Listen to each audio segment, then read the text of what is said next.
अगर आपको यह स्टोरी अच्छी लगती हो तो लाइक एंड सब्सक्राइब जरूर कर दिया करें। धन्यवाद।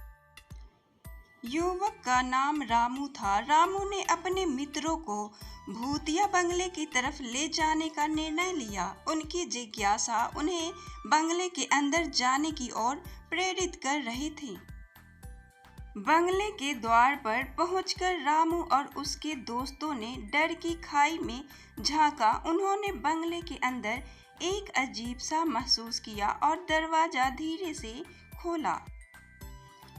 बंगले के अंदर जाते ही उन्हें एक अजीब सी ठंड महसूस हुई।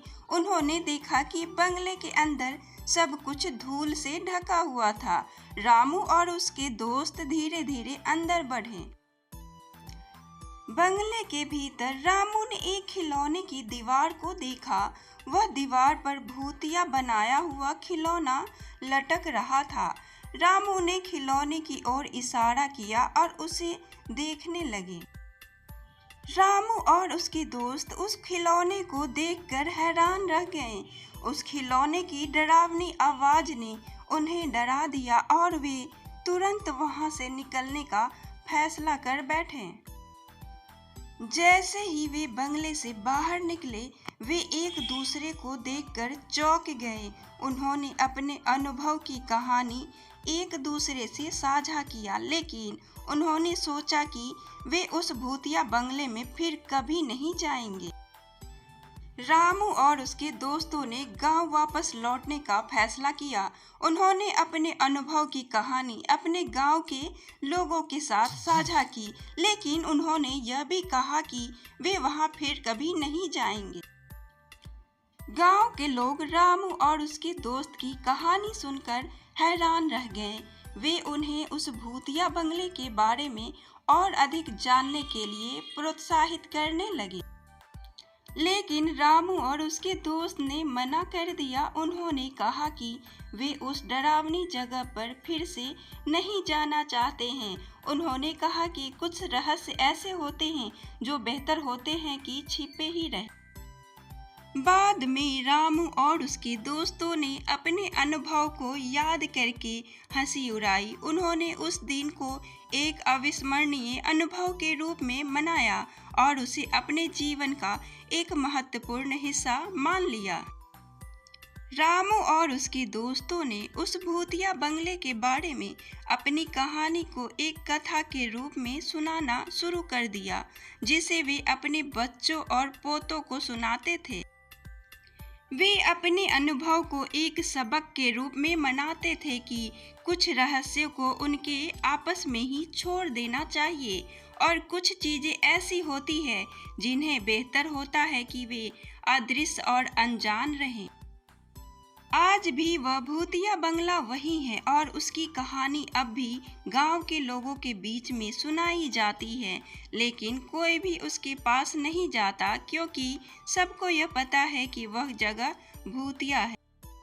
रामू और उसके दोस्त की कहानी ने उस भूतिया बंगले को और भी अधिक रहस्यमय बना दिया। उस बंगले का रहस्य अब भी अनसुलझा है और वह अब भी गांव वालों के बीच एक रहस्य की तरह सुनाया जाता है। रामू आज भी अपनी वो यात्रा को याद करता है और अभी भी अपने बच्चों और पोतों को उस रहस्यमय बंगले के बारे में सुनाता है। उसे यह भी याद है कि उसने वहां क्या देखा था और वह उसे कभी नहीं भूल सकता। अब रामू बूढ़ा हो चुका है, लेकिन उसकी कहानी अभी भी उसी तरह से जीवित है जैसे कि वह कल ही हुई हो। उसकी कहानी ने उस भूतिया बंगले को एक नया रूप दिया और उसने उसे एक अद्वितीय और अनुभूत चरित्र दिया। गांव के लोग आज भी रामू की कहानी सुनते हैं और वे उस भूतिया बंगले को देखने का इरादा नहीं रखते। वे सब रामू की कहानी को मानते हैं और उसे यथार्थ मानते हैं। रामू की कहानी ने उस भूतिया बंगले को एक नया अर्थ दिया है और वह अब गांव के लोग के लिए एक प्रेरणा और सबक का स्रोत बन गई है। यह कहानी उन्हें याद दिलाती है कि कुछ रहस्यों को अनसुलझा ही रहना चाहिए। और इस प्रकार रामू की कहानी और उस भूतिया बंगले का रहस्य आज भी गांव के लोगों के बीच एक अविस्मरणीय रहस्य बनी हुई है। रामू की कहानी और उस भूतिया बंगले का रहस्य आज भी गांव के लोगों के दिलों में भय और आश्चर्य का एहसास कराती है। यह कहानी हमें यह याद दिलाती है कि कुछ रहस्य ऐसे भी अच्छे होते हैं जो सुलझाए बिना ही छोड़ दिया जाते हैं। आज भी जब भी गांव के बच्चे उस भूतिया बंगले के बारे में सुनते हैं तो उन्हें उस रहस्यमय जगह का डर लगता है। उन्हें यह भी याद दिलाता है कि कुछ चीज़ें ऐसी होती है जिसे छोड़ना ही बेहतर होता है। आज भी वह गांव के लोग रामू की कहानी को सुनते हैं तो उन्हें उसकी साहसिक यात्रा और उसके अनुभव का आदर करने का मन होता है और यही कारण है कि वह कहानी अब भी गांव के लोगों के बीच जीवित है।